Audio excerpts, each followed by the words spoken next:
Hello everyone. आज का हमारा टॉपिक है लोकसभा के पदाधिकारी, अध्यक्ष तथा उपाध्यक्ष। यह टॉपिक भी इम्पोर्टेंट है। यहाँ से यूपी पीसीएस में और आरओ एआरओ में क्वेश्चन पूछे गए हैं। तो स्टार्ट करते हैं। संविधान के अनुच्छेद 93 के अनुसार लोकसभा स्वयं ही अपने सदस्यों में से एक अध्यक्ष और एक उपाध्यक्ष चुनेगी। एक अध्यक्ष और एक उपाध्यक्ष चुनेगी। प्रत्येक आम चुनाव के पश्चात जब लोकसभा का पहली बार आयोजन किया जाता है तो प्रोटेम स्पीकर के द्वारा नए निर्वाचित सदस्यों को शपथ दिलाई जाती है। तो कई बार क्वेश्चन पूछा जाता है कि नए निर्वाचित सदस्यों को शपथ कौन दिलाता है? तो प्रोटेम स्पीकर शपथ दिलाता है। प्रोटेम स्पीकर उस समय तक कार्य करता है जब तक नए अध्यक्ष एवं उपाध्यक्ष का चयन नहीं कर लिया जाता। अध्यक्ष उपाध्यक्ष को तथा उपाध्यक्ष अध्यक्ष को त्यागपत्र देता है। मतलब आपस में एक दूसरे को ही ये त्यागपत्र देते हैं। अगर त्यागपत्र देना होता है तो अध्यक्ष उपाध्यक्ष को देगा, और उपाध्यक्ष को त्यागपत्र देना है तो वो अध्यक्ष को देगा।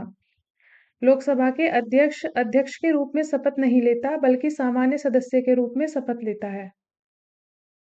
14 दिन के पूर्व सूचना देकर लोकसभा के तत्कालीन समस्त सदस्यों के बहुमत से पारित संकल्प द्वारा अध्यक्ष तथा उपाध्यक्ष को पद से हटाया जा सकता है। लोकसभा के भंग होने की स्थिति में अध्यक्ष अपना पद अगली लोकसभा की पहली बैठक होने तक रिक्त नहीं करता है। लोकसभा में अध्यक्ष की अनुपस्थिति में उपाध्यक्ष उपाध्यक्ष की अनुपस्थिति में राष्ट्रपति द्वारा बनाए गए वरिष्ठ सदस्यों का पैनल में से कोई व्यक्ति पीठासीन होता है। इस पैनल में आमतौर पर 6 सदस्य होते हैं। लोकसभा अध्यक्ष के कार्य एवं अधिकार देख लेते हैं। फर्स्ट है सदन के सदस्यों के प्रश्नों को स्वीकार करना, उन्हें नियमित करना व नियम के विरुद्ध घोषित करना। अगर कोई नियम का उल्लंघन कर रहा है तो उसको घोषित करना।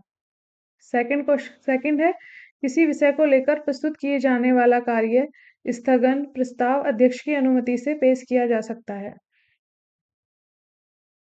मतलब अगर कोई कार्य स्थगन प्रस्ताव है तो वो अध्यक्ष की अनुमति से ही पेश किया जाएगा लोकसभा में। थर्ड है वह विचाराधीन विधेयक पर बहस रुकवा सकता है। फोर्थ है संसद सदस्यों को भाषण देने की अनुमति देना और भाषणों का क्रम व समय निर्धारित करना। फिफ्थ है विभिन्न विधेयक व प्रस्तावों पर मतदान करवाना व परिणाम घोषित करना तथा मतों की समानता की स्थिति में निर्णायक मत देने का अधिकार है। सिक्स्थ है संसद में राष्ट्रपति के मध्य होने वाला पत्र व्यवहार करना तथा कोई विधेयक धन विधेयक है या नहीं है इसका निर्णय भी लोकसभा अध्यक्ष करता है। नेक्स्ट अध्यक्ष द्वारा धन विधेयक के रूप में प्रमाणित विधेयक की प्रकृति के प्रश्न पर न्यायालय में या किसी सदन में या राष्ट्रपति द्वारा विचार नहीं किया जाएगा। यदि उसकी नंबर 8 है यदि उसकी आज्ञा से कोई विधेयक गजट में प्रकाशित हो जाता है तो उसे पेश करने के लिए किसी प्रस्ताव की आवश्यकता नहीं रहती। लोकसभा में विपक्ष के नेता को राजकोष से वेतन प्राप्त होता है, वह उसे कैबिनेट स्तर के मंत्री के समान समस्त सुविधाएं प्राप्त होती हैं। नोट न्यूनतम 55 सांसद वाला दल ही लोकसभा में विपक्षी दल होने का दावा कर सकता है। जैसे पिछली बार कांग्रेस के पास मतलब 55 सांसद नहीं थे तो जो पिछली लोकसभा थी उसमें कोई विपक्ष का नेता था ही नहीं। तो विपक्ष का दल होने का दावा करने के लिए कम से कम 55 सांसद होना आवश्यक है। प्रथम लोकसभा का कार्यकाल 17 अप्रैल 1952 से 4 अप्रैल 1957 तक रहा। प्रथम लोकसभा अध्यक्ष अध्यक्ष श्री जीवी मावलंकर थे एवं उपाध्यक्ष अनंत शयनम थे। संसद एवं संसद सदस्यों से संबंधित कुछ विशेष बातें। सभापति या अध्यक्ष या उस रूप में कार्य करने वाला व्यक्ति प्रथमतः मत नहीं देगा, किंतु मत बराबर होने की दशा में उसका निर्णायक मत होगा और वह उसका प्रयोग करेगा। यह आर्टिकल 100 के अंतर्गत है। संसद की किसी सदन की सदस्यता में कोई रिक्ति होने पर भी उस सदन को कार्य करने की शक्ति होगी, और यदि बाद में यह पता चलता है कि कोई व्यक्ति जो ऐसे करने का हकदार नहीं था कार्यवाहियों में उपस्थित रहा या उसने मत दिया है या अन्यथा भाग लिया है तो भी संसद की कार्यवाही विधि मान्य होगी। आर्टिकल 100 के सब क्लॉज 2 में। संसद में स्थगन प्रस्ताव संसद का कोई भी सदस्य रख सकता है, लेकिन इसके लिए अध्यक्ष की अनुमति आवश्यक है। बिना अध्यक्ष की अनुमति के स्थगन प्रस्ताव नहीं रखा जा सकता। स्थगन प्रस्ताव लाने का मुख्य उद्देश्य सार्वजनिक महत्व के निश्चित अति आवश्यक मुद्दे पर बहस करना होता है। सामान्यतः स्थगन प्रस्ताव को साढ़े 4 बजे ही लाया जाता है। स्थगन प्रस्ताव को किस समय लाया जाता है? शाम के 4 बजे। किसी संसद सदस्य की योग्यता अथवा अयोग्यता से संबंधित प्रश्न का अंतिम निश्चय चुनाव आयोग की सलाह से राष्ट्रपति करता है। एक समय एक व्यक्ति केवल एक ही सदन का सदस्य रह सकता है।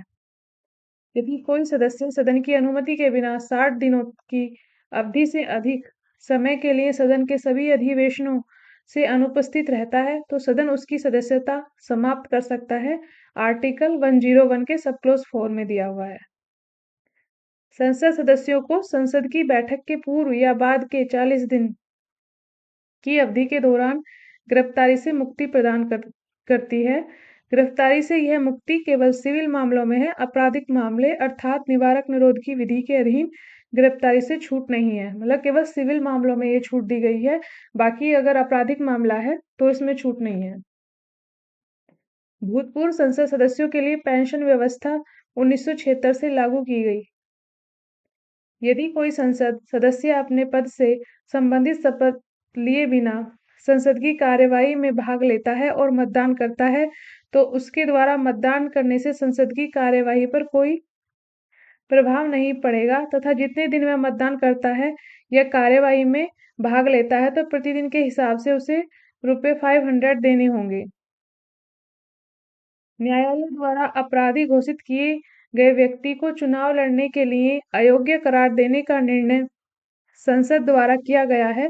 संसद के द्वारा पारित जनप्रतिनिधित्व अधिनियम 1951 की धारा 8(3) के तहत यह उल्लेख किया गया है कि यदि किसी जनप्रतिनिधि को 2 वर्ष या उससे अधिक की सजा सुनाई जाती है, तो उसकी सदस्यता समाप्त हो जाएगी तथा वह अगले 6 साल तक चुनाव नहीं लड़ सकेगा। कितने साल तक?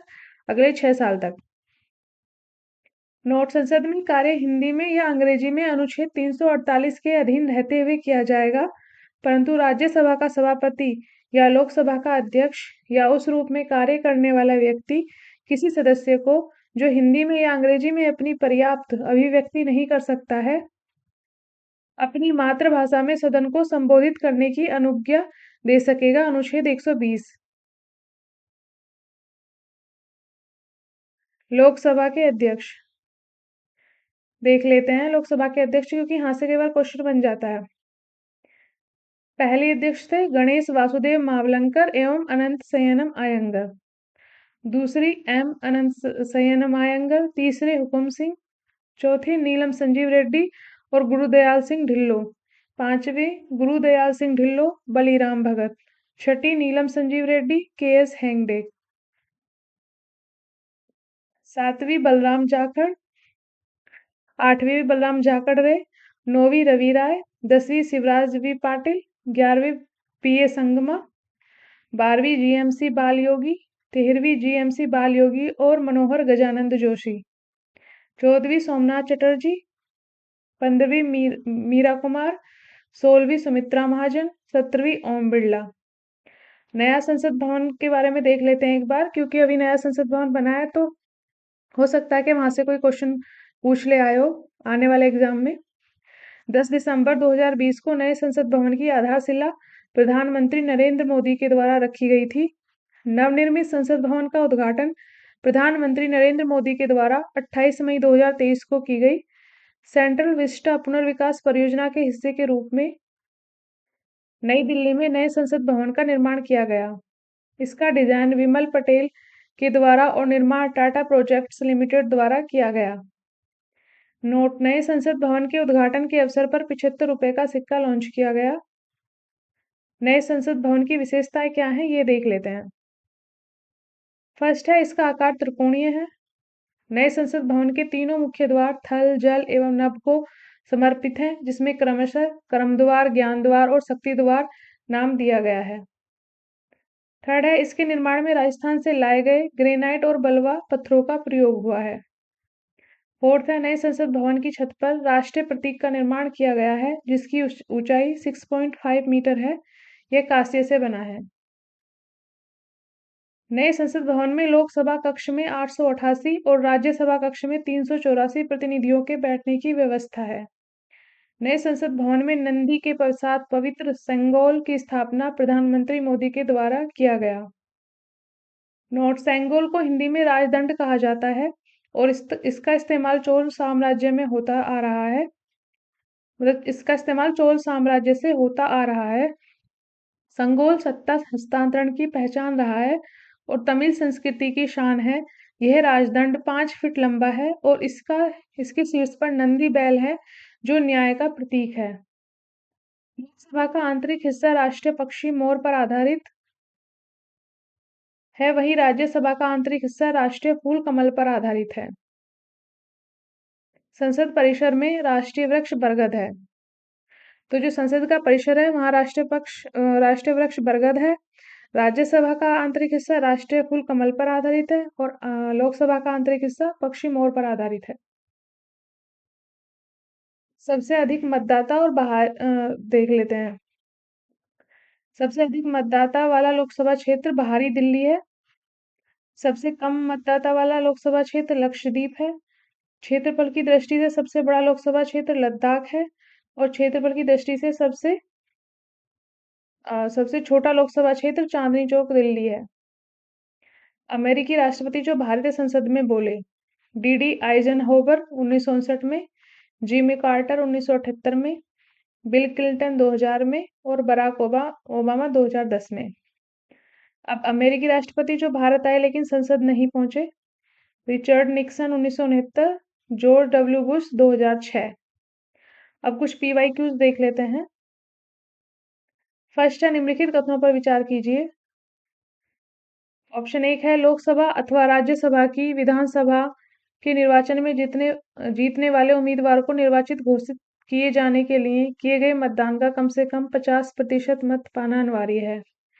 सेकंड ऑप्शन है, भारत के संविधान में अधिकथित उपबंधों के अनुसार लोकसभा में अध्यक्ष का पद बहुमत वाले दल को जाता है तथा उपाध्यक्ष का पद विपक्ष को जाता है। तो देख लेते हैं इसका आंसर। ऑप्शन डी ना तो एक सही है और ना ही दो सही है। ये IAS प्री 2017 में पूछा गया क्वेश्चन है, तो दोनों ही ऑप्शन गलत हैं। व्याख्या देख लेते हैं कि सही क्या है। भारत में लोकसभा अथवा राज्य विधानसभाओं के चुनाव फर्स्ट फास्ट द पोस्ट पद्धति के आधार पर कराए जाते हैं। इसके तहत देश तथा राज्यों, केंद्र शासित प्रदेशों को अलग-अलग चुनाव क्षेत्रों में बांट दिया जाता है। क्षेत्र विशेष के मतदाता एक उम्मीदवार के लिए एक मत देते हैं और सर्वाधिक मत प्राप्त करने वाला उम्मीदवार विजयी घोषित किया जाता है। जीतने वाले उम्मीदवार के लिए 50% मत प्राप्त करना अनिवार्य नहीं है, इसलिए कथन एक गलत है। इसके अलावा भारतीय संविधान के अनुच्छेद 93 के प्रावधान के तहत लोकसभा यथाशीघ्र अपने 2 सदस्यों को अपना अध्यक्ष और उपाध्यक्ष चुनती है। हालांकि ऐसी परंपरा रही है कि अध्यक्ष सत्तारूढ़ पार्टी या गठबंधन का सदस्य तथा उपाध्यक्ष विपक्षी पार्टी का सदस्य होता है, परंतु संविधान में ऐसा कोई उपबंध नहीं है, इसलिए कथन 2 भी गलत है। नेक्स्ट क्वेश्चन है, भारत में लोकसभा का अध्यक्ष मतलब कैसे तय किया जाता है? तो ऑप्शन है मनोनीत किया जाता है, ऑप्शन बी है चयनित किया जाता है, ऑप्शन सी है निर्वाचित किया जाता है और ऑप्शन डी है नियुक्त किया जाता है। तो इसमें ऑप्शन बी चयनित किया जाता है। व्याख्या देख लेते हैं। संविधान के अनुच्छेद 93 में उपबंधित है कि लोकसभा यथाशीघ्र अपने 2 सदस्यों को अध्यक्ष एवं उपाध्यक्ष चुनेगी और जब जब अध्यक्ष या उपाध्यक्ष का पद रिक्त होगा, तब तब लोकसभा किसी अन्य सदस्य को यथास्थिति अध्यक्ष या उपाध्यक्ष चुनेगी। यह अध्यक्ष एवं उपाध्यक्ष को चुनने का आशय चयनित होने से है। बेयर एक्ट में अंग्रेजी भाषा में चुनने के लिए चूज शब्द का दिया गया है, न कि इलेक्ट शब्द, तो इसलिए चयनित करा जाता है। क्वेश्चन थर्ड है, लोकसभा के स्पीकर का निर्वाचन होता है। ऑप्शन ए संसद के सभी सदस्यों द्वारा, ऑप्शन बी प्रत्यक्ष रूप से जनता द्वारा, ऑप्शन सी लोकसभा के सभी सदस्यों द्वारा, ऑप्शन डी है लोकसभा में बहुमत प्राप्त दल के सदस्यों द्वारा। तो इसका आंसर है ऑप्शन सी लोकसभा के सभी सदस्यों द्वारा। लोकसभा के स्पीकर का चयन लोकसभा के सभी सदस्यों द्वारा किया जाता है। नेक्स्ट क्वेश्चन है, निम्न में से कौन अपने पद की शपथ नहीं लेता? ऑप्शन है राष्ट्रपति, बी है उपराष्ट्रपति, सी है स्पीकर और डी है प्रधानमंत्री। तो ऑप्शन सी, क्योंकि वो पहले ही जो ये अपने पद की शपथ इसलिए नहीं लेता कि पहले ही लोकसभा के सदस्य के रूप में शपथ ले लेता है, तो जब इसे स्पीकर बनाया जाता तो उस वक्त शपथ लेने की जरूरत नहीं होती। प्रश्न अनुसार व्याख्या देख लेते हैं। लोकसभा अध्यक्ष अपने पद की शपथ नहीं लेता है, वह पहले ही लोकसभा सदस्य के तौर पर पद की शपथ ले चुका होता है, अतः वह स्पीकर के तौर पर शपथ नहीं लेता, जबकि अन्य अपने पद की शपथ ग्रहण करते हैं। नेक्स्ट क्वेश्चन है, लोकसभा का अध्यक्ष अपना त्यागपत्र किसे सौंपता है? ऑप्शन ए है राष्ट्रपति को, बी है उपराष्ट्रपति को, सी है प्रधानमंत्री को और डी है उपाध्यक्ष को। तो इसका और ई है सर्वोच्च न्यायालय के न्यायाधीश को। तो ऑप्शन डी सही है इसमें, उपाध्यक्ष को। ऊपर ही मैंने बताया था, अध्यक्ष अपना त्यागपत्र उपाध्यक्ष को देता है और उपाध्यक्ष अपना त्यागपत्र अध्यक्ष को देता है। नेक्स्ट क्वेश्चन है, लोकसभा के अध्यक्ष को कैसे हटाया जा सकता है? ऑप्शन ए है लोकसभा के उपस्थित सदस्यों के 2/3 बहुमत से पारित संकल्प द्वारा, बी है लोकसभा के सभी सदस्यों के बहुमत से पारित संकल्प द्वारा, ऑप्शन सी है प्रधानमंत्री की सिफारिश पर राष्ट्रपति द्वारा और ऑप्शन डी है इनमें से कोई नहीं। तो इसका आंसर है ऑप्शन बी, लोकसभा के सभी सदस्यों के बहुमत से पारित संकल्प के द्वारा। व्याख्या देख लेते हैं। अनुच्छेद 94 के अनुसार लोकसभा के तत्कालीन सभी सदस्यों के बहुमत से पारित संकल्प के द्वारा लोकसभा अध्यक्ष को पद से हटा सकते हैं, किंतु ऐसा संकल्प तब तक प्रस्तावित नहीं किया जा सकेगा जब तक इस शास्त्र की कम से कम 14 दिन पूर्व लिखित सूचना ना दी गई हो। मतलब अगर ऐसा कुछ ऐसा संकल्प लोकसभा में कहीं पारित करने जा रही है तो उसे 14 दिन पहले अध्यक्ष को सूचना देनी होगी, लिखित सूचना। नेक्स्ट क्वेश्चन है, लोकसभा अध्यक्ष को उसके कार्यकाल की समाप्ति के पूर्व पद से हटाया जा सकता है। ऑप्शन ए है प्रधानमंत्री की संस्तुति पर राष्ट्रपति द्वारा, बी है यदि लोकसभा इस हास्य का प्रस्ताव पारित कर दे, ऑप्शन सी है यदि लोकसभा प्रधानमंत्री इस प्रकार का निर्णय ले ले, ऑप्शन डी है यदि संसद के दोनों सदन इस हास्य का प्रस्ताव पारित करें। तो ऑप्शन बी सही है, यदि लोकसभा इस हास्य का प्रस्ताव पारित कर दे। नेक्स्ट क्वेश्चन है, स्पीकर के पद के विषय में निम्नलिखित कथनों में से कौन सा सही है? ऑप्शन ए है वह राष्ट्रपति के प्रसाद पर्यंत पद धारण करता है, ऑप्शन बी है यह आवश्यक नहीं है कि अपने निर्वाचन के समय वह सदन का सदस्य हो, परंतु उसे अपने निर्वाचन के बाद 6 माह के भीतर सदन का सदस्य हो जाना पड़ेगा। ऑप्शन सी है यदि सामान्य अवधि से पूर्व सदन को भंग कर दिया जाए तो उसे अपना पद छोड़ना होगा। ऑप्शन डी है यदि वह त्यागपत्र देना चाहे तो उसे अपना त्यागपत्र उपाध्यक्ष को संबोधित करना होगा। तो इसमें ऑप्शन डी सही है, यदि वह त्यागपत्र देना चाहे तो उसे अपना त्यागपत्र उपाध्यक्ष को संबोधित करना होगा। नेक्स्ट क्वेश्चन है, लोकसभा अध्यक्ष के पद के विषय में निम्नलिखित कथनों पर विचार कीजिए। फर्स्ट है वह राष्ट्रपति के प्रसाद पर्यंत पद धारण करता है। सेकंड है यह आवश्यक नहीं है कि अपने निर्वाचन के समय वह सदन का सदस्य हो, परंतु उसे अपने निर्वाचन के बाद 6 माह के भीतर सदन का सदस्य हो जाना पड़ेगा। थर्ड है यदि वह त्यागपत्र देना चाहे तो उसे अपना त्यागपत्र उपाध्यक्ष को संबोधित करना होगा। तो ऑप्शन बी सही है इसमें, एक और दो दोनों सही हैं।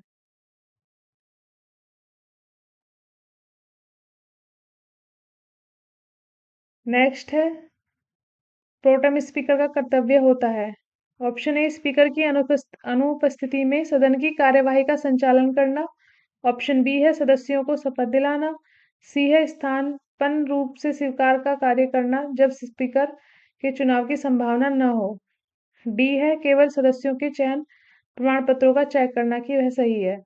ऑप्शन बी सही है इसमें, सदस्यों को शपथ दिलाना। नेक्स्ट है, प्रोटेम स्पीकर सामान्यतः किसे नियुक्त किया जाता है? ऑप्शन ए है पिछली लोकसभा के अध्यक्ष को, ऑप्शन बी है पिछली लोकसभा के उपाध्यक्ष को, सी है नवनिर्वाचित लोकसभा के वरिष्ठतम सदस्यों में से एक को और डी है पिछली लोकसभा के विपक्ष के नेता को। तो ऑप्शन सी सही है इसमें, नवनिर्वाचित लोकसभा के वरिष्ठतम सदस्यों में से एक को। नेक्स्ट क्वेश्चन है, लोकसभा अध्यक्ष अपने कास्टिंग वोट का प्रयोग केवल करते हैं। ऑप्शन ए है वर्तमान सरकार को बचाने हेतु। ऑप्शन बी है संविधान में संशोधन के मामले में। ऑप्शन सी है आपातकाल के मामले में। ऑप्शन डी है जब वोट बराबर बराबर होने के नाते टाई हो। तो यही ऑप्शन सही है, ऑप्शन डी। जब वोट बराबर बराबर हो और टाई हो तो इस तब जो अध्यक्ष होता है वह अपने कास्टिंग वोट का प्रयोग करता है। व्याख्या देख लेते हैं। अनुच्छेद 100 के सबक्लोज 1 के तहत लोकसभा अध्यक्ष स्पीकर अपने कास्टिंग वोट मत यानी कि निर्णायक मत का प्रयोग केवल तब करते हैं जब किसी विषय के संदर्भ में हुए मतदान में सत्ता पक्ष एवं विपक्ष दोनों के वोट बराबर होने के कारण टाई की स्थिति हो, परंतु अनुच्छेद 96 के सबक्लोज 2 के तहत वह उसे पद से हटाने के प्रस्ताव पर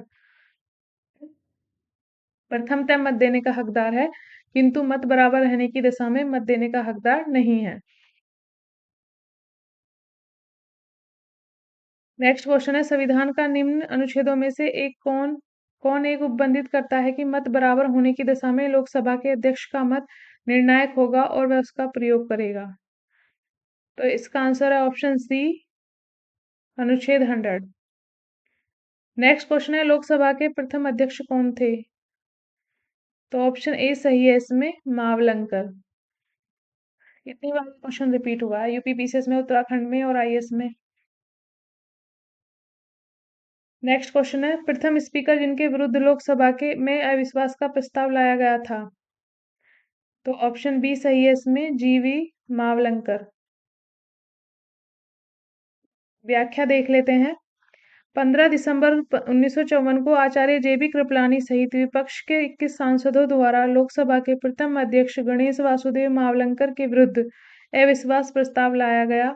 इनके विरुद्ध यह प्रस्ताव 18 दिसंबर 1954 को लोकसभा द्वारा अस्वीकृत कर दिया गया था। नेक्स्ट क्वेश्चन है लोकसभा की प्रथम महिला अध्यक्ष कौन थी? तो मीरा कुमार, ऑप्शन डी सही है। 15वीं लोकसभा की अध्यक्ष मीरा कुमार ही लोकसभा की प्रथम महिला अध्यक्ष थी, जो जून 2009 में इस पद के लिए चुनी गई थी। वर्तमान में 17वीं लोकसभा के अध्यक्ष ओम बिरला हैं। नेक्स्ट क्वेश्चन है निम्नलिखित में से कौन प्रथम जनजातीय लोकसभा अध्यक्ष थे? Option A GV Mavalankar, C Manohar Joshi, B GM Balayogi, D है पीए संगमा। तो ऑप्शन डी सही है, पीए संगमा। पीए संगमा वर्ष 1995 में प्रथम जनजातीय केंद्रीय मंत्री बने थे। वर्ष 1996 में वह लोकसभा के पहले जनजातीय अध्यक्ष रहे। नेक्स्ट क्वेश्चन है लोकसभा का सचिवालय सीधे नियंत्रित होता है। ऑप्शन ए है केंद्रीय गृह मंत्रालय द्वारा। ऑप्शन बी है संसदीय मामलों के मंत्रालय द्वारा। ऑप्शन सी है प्रधानमंत्री द्वारा। ऑप्शन डी है लोकसभा के अध्यक्ष द्वारा। तो यही आंसर सही है, ऑप्शन डी, लोकसभा के अध्यक्ष द्वारा। व्याख्या देख लेते हैं। लोकसभा सचिवालय लोकसभा अध्यक्ष के निर्देश और नियंत्रण में कार्य करता है। उसे सचिवालय के कर्मचारियों पर, सदन के परिसर पर और संसद भवन संपदा पर सर्वोच्च प्राधिकार प्राप्त है। वह अपने इस प्राधिकार का प्रयोग लोकसभा के महासचिव की सहायता से करता है। नेक्स्ट क्वेश्चन है लोकसभा सचिवालय प्रत्यक्ष रूप से किसकी देखरेख में कार्य करता है? ऑप्शन है गृह मंत्रालय, बी है भारत के राष्ट्रपति, सी है संसदीय कार्य मंत्रालय, डी है लोकसभा अध्यक्ष। तो ऑप्शन डी सही है, लोकसभा अध्यक्ष। तो यहाँ पे हमारा टॉपिक समाप्त होता है। Thank you everyone.